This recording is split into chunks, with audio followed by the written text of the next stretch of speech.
Hello out there. Happy Friday to you, Saturday, if you're in the Pacific Islands or Eastern Asia. This is Awakening to Love. All right. This is A Course in Miracles 365, Awakening to Love. And I'm Tomás Garza, your host. I said the subtitle at the beginning because I like it so much. Yeah, isn't that fun? Okay, very cool. Well, I hope that everybody's having a beautiful day here. And thank you, as always, for tuning in. I've got a lot of energy behind today's idea, which is lesson 168 in the workbook for students. Well, when do I not have some energy behind today's idea? Yeah, this is going to be fun, and we'll talk about that in a moment. I want to just give everyone a moment to hop on here on the live stream today. And we've been covering some very in-depth subjects here. So I always want to make sure that you know that your questions are welcome here. Always, always, without exception. There is no such thing on the spiritual path as a question that does not belong. There is no such thing as a dumb question, a ridiculous question, a question that's too beginner-y, nothing like that. You know, those are the questions that should be asked, because there might be somebody that's been a practitioner of a certain tradition for over a decade, 20 years, 30 years, who would benefit from the most basic question. Oh, yeah. I spent some time several years ago studying Buddhism, specifically the Tibetan Buddhist tradition, with Lama Michael Conklin in Portland, Oregon. And there were certain things that we always did, such as walking into a shrine room and prostrating and giving a body, speech, mind gesture from Buddhism, if you know that.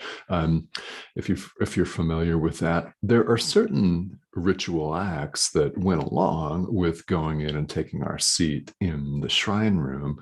And there was always a question and answer period after meditation.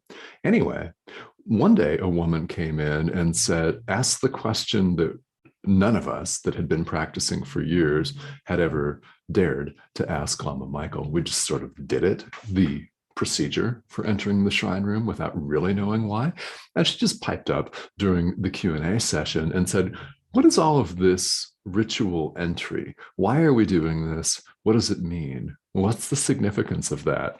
And Michael said something that I thought was very brilliant. And he just smiled to himself. And then he said, "Well," to the woman, "you should come more often."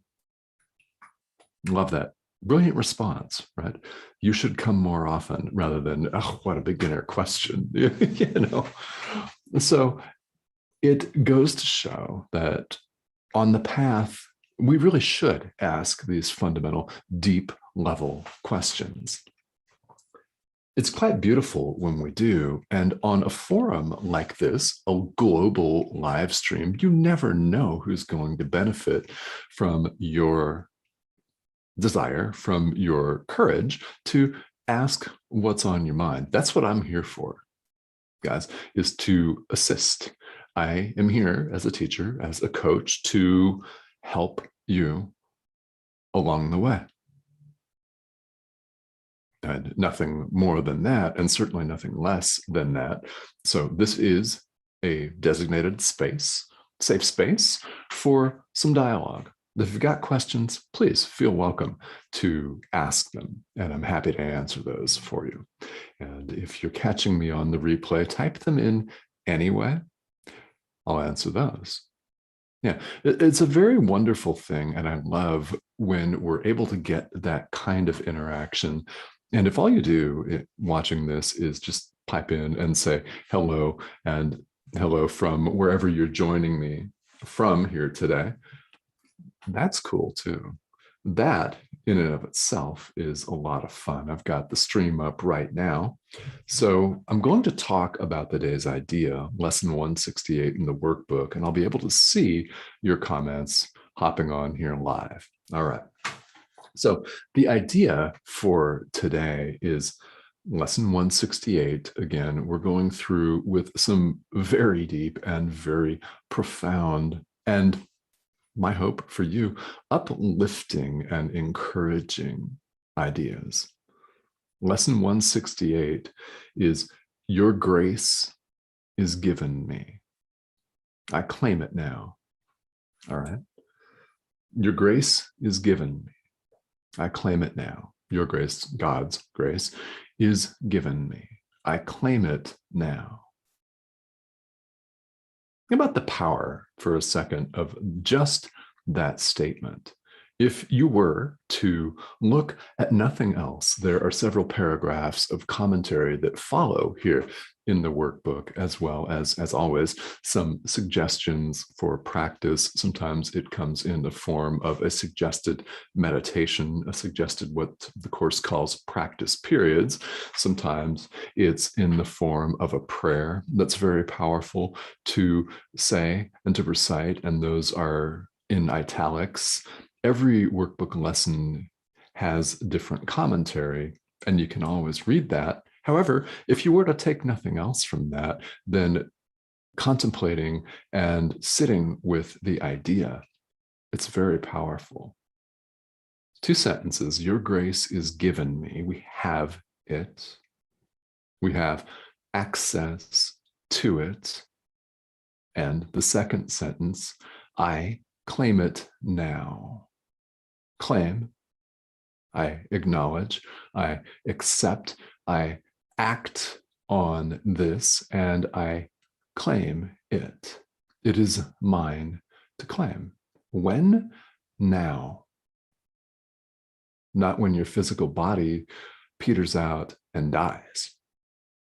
We don't have to wait for that. Now, is that not encouraging to you, that we do not have to wait possibly decades, hopefully decades, right, to experience the death of the physical body in order to access heaven? The grace of God is available to us right now. It has always been given us, and we can make the decision right now to claim it. What's going on here is that God is constantly speaking to us. Right? Isn't he? God's constantly speaking to us. And, well, not necessarily in the language of your choice, not necessarily in Spanish, French, English, whatever languages you speak. This broadcast is primarily in English, so it's not necessarily in the language that we use here in the world. It can be in the way of feelings. It can be in the way of things that we appear to see or hear or touch, taste, that deliver us a message that we just understand. Now, the communication that flows naturally from God to the thought of God, in other words, the Son of God, us, God's creation, communication flows naturally and uninterruptedly. It's uninterrupted. Now, what happens is when we identify with the ego, we run and hide. We block ourselves off to this constant love, to this constant flow. However, because that's all God is and does, God being love, simply extends itself. It's never gone anywhere as we've run off to hide in these physical bodies, in the world, behind all of our degrees of complication, behind all of our labels of countries that we're from, continents, our gender, man, woman, right? All of that. The reality of who we are has never left us. And it's beyond all of those labels, beyond language, even. So God is always speaking to us, always has been. Shall we not speak to him? Shall we not ask for the grace of God? Shall we not ask for the peace of God? Shall we not ask, really, shall we not ask for joy and true abundance? Shall we not ask for happiness? Shall we not ask for forgiveness, love, limitlessness, boundlessness, total and complete, uninterrupted joy? Shall we not ask for this? And I hope that you may be answering to yourself, yes, of course we should ask for it. Good answer. Very good answer. Yeah, of course we should ask for this. We can. The way A Course in Miracles depicts our walk and our process is we're in the midst of purifying and lightening our own perception. We perceive ourselves as separate and cut off, and through the practice of these exercises, through the practice specifically of forgiveness, we begin to see things as they really are. Now, ultimately, there is no perception because there's no subject of, a seer, right, an observer, and there's nothing to be observed. All right, there's no subject or object. What we can do with our perception, and A Course in Miracles and any spiritual path will lead us there, is that we can see things as they really are and take our perception and make it as real as possible. And then in the language of the Course, God takes the final step himself, leans toward us, and once our perception is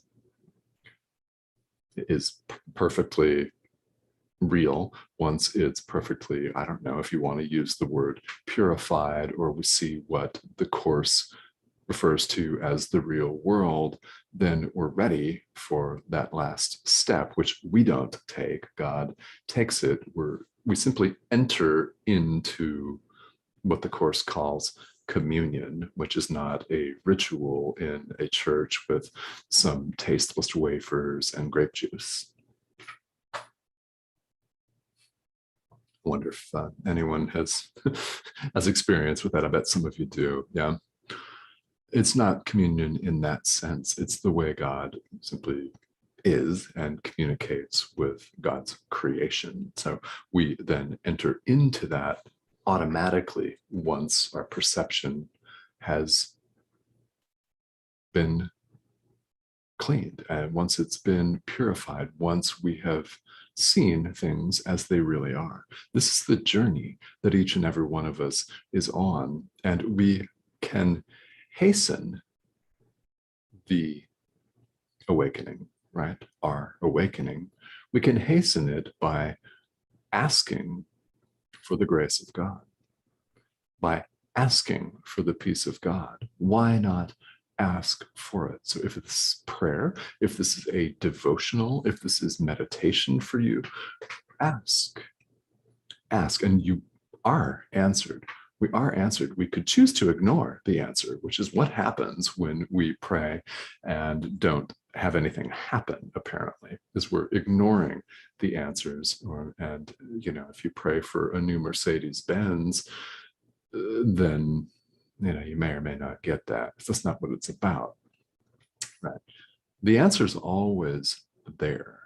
It's always given. It's up to us to accept it.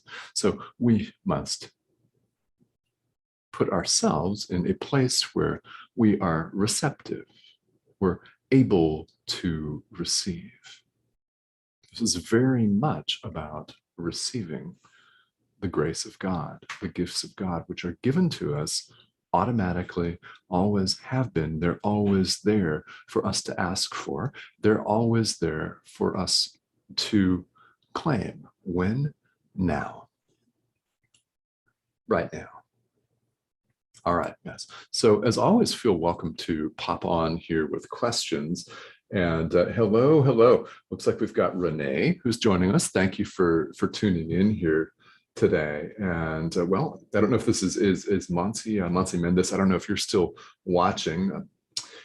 I don't know if I'm pronouncing your first name correctly or not, but welcome and thank you for tuning in to this live stream. I absolutely would love to hear from all of you, and thank you for sharing this live stream.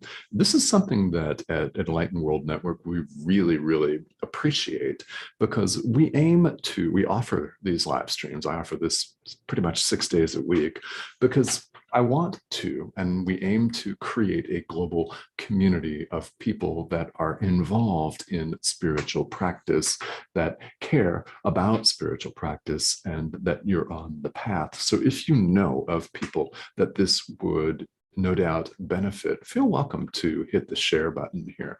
We would greatly appreciate that. And all of your comments, likes, hearts, anything like that. So I will be back here tomorrow, and we're going through again the workbook for students. Each idea is very powerful, and no matter what your spiritual tradition or background, you will find something of value on these live streams. Why? Because the course is universal. It's presenting universal principles that apply to every single living thing without exception. All right, so I'm here for your questions if you've got them. And thank you so much for tuning in. Have a great rest.